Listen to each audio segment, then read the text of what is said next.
Cassian Andor. The Empire's choking us. I need all the heroes I can get. Let's get to it. Streaming Wednesday. This is what revolution looks like. A Star Wars event. I'd rather die trying to take them down than die giving them what they want.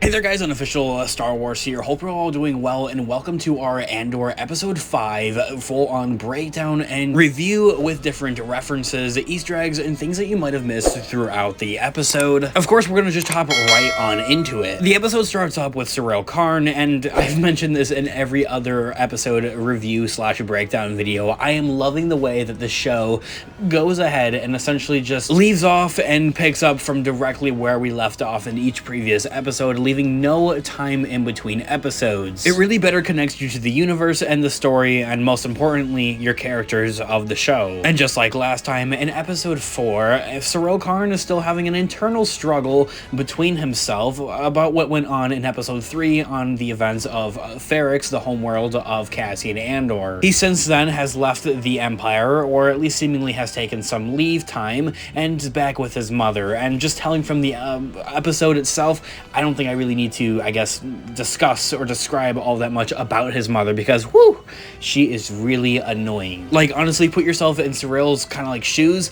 You just were on like a horrible mission. You kind of like low-key just got fired from your job. I'm not completely 110% sure if he's actually like fired from his job from the Empire and if he's going to really go be doing something else. I think he is actually like fired from the Empire, but let me know in the comment section down below if you like actually have like clarification and know about this. And then you gotta go back to your nagging mother. I mean, oh man, she just like doesn't ever stop and really holds him to some high standards above the level of like where he really wants to be. My man's is just trying to enjoy his life and chill, but no, his mom needs to be snarky about every little detail and thing about him and his life and everything that he does. From there we go back to Andor and the rest of the group that's on Aldhani. I'll really say it about this episode, episode 5 of Andor. Cassian has really been quite snarky himself, honestly, and I think is quite arrogant and really is above his standards. He's really causing quite some havoc and some trouble amongst the rest of the group here, especially seen throughout this episode. He's really quite snarky about like different decisions that are made and discussions about everything. And at this point, I really think he's just kind of like walking on some thin ice and should really kind of like take a step back and chill out just a little bit. It's really not that deep.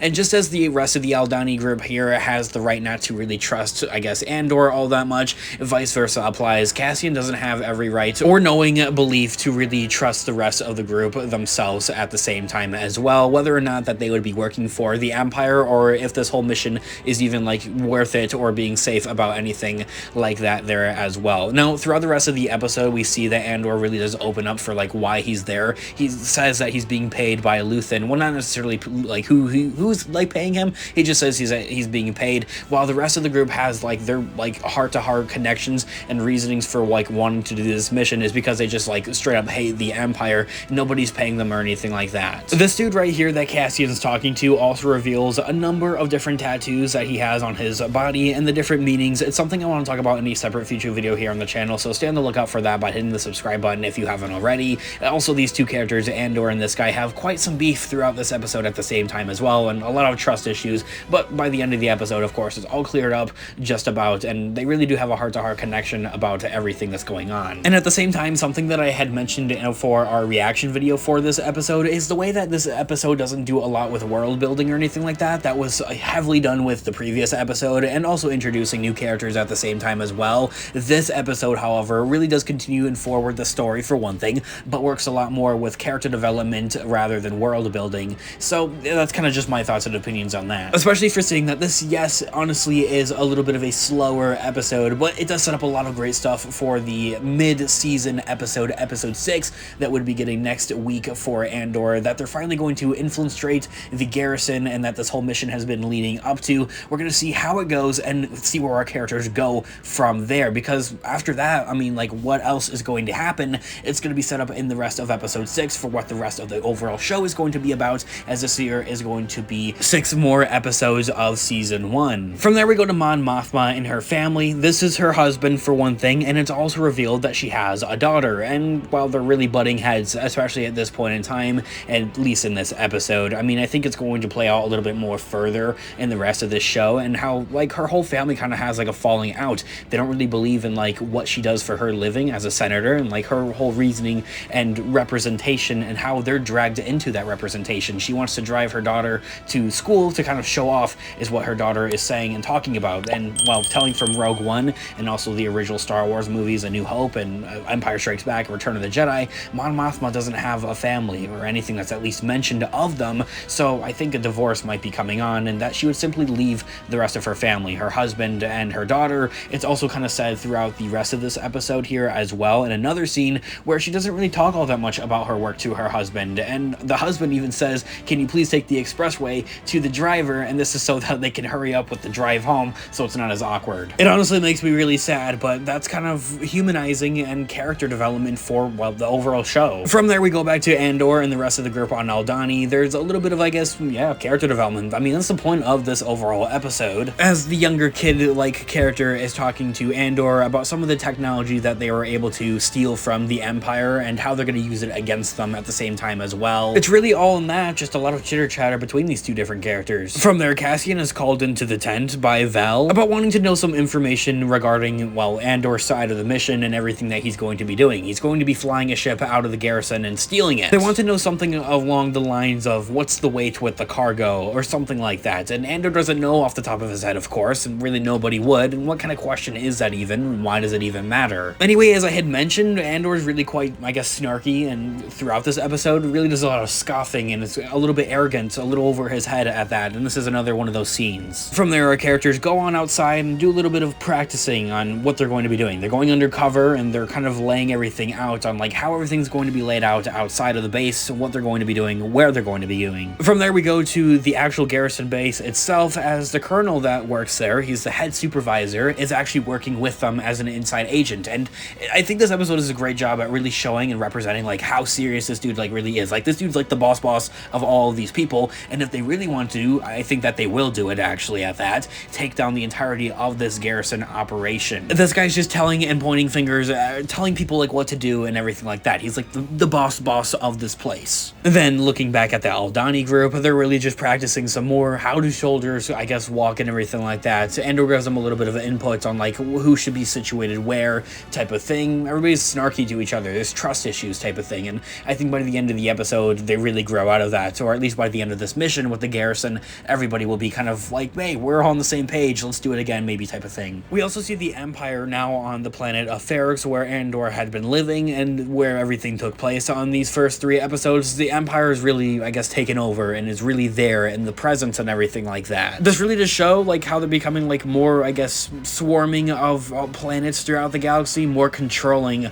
of different planets in the galaxy as well. It heavily reminds me of stuff that we see in Star Wars Rebels, the animated show. As back in the Aldhani group, they're all kind of practicing on how soldiers should be soldiers type of thing, marching and who should be positioned where, as I had mentioned. From there, where they hear a TIE fighter and it comes by and it swarms like down and it's really loud, and of course the TIE fighter pilot's just being obnoxious to be obnoxious, flying that close to people type of thing. I mean, the Empire's evil. From there we go back to the Colonel and everything that he's doing on the base, really just showing more of his duties, like what does he do there, the overall importance of this character and how he operates and how much power he really does have. From there we have Andor get in a little bit of a pickle, so to speak, with one of the group members that he was talking to earlier, and the same two kind of have problems throughout this episode as well about how he was touching his stuff. Again, Andor's being, I guess, arrogant and over his head. He's also tucking away his kyber crystal that Luthen had gave to him, something that plays a role in a separate scene. This is our one and only scene with Dead Romero in this episode. She's literally doing the same thing that we saw in episode 4, really not doing all that much. She just wants more information on the whole case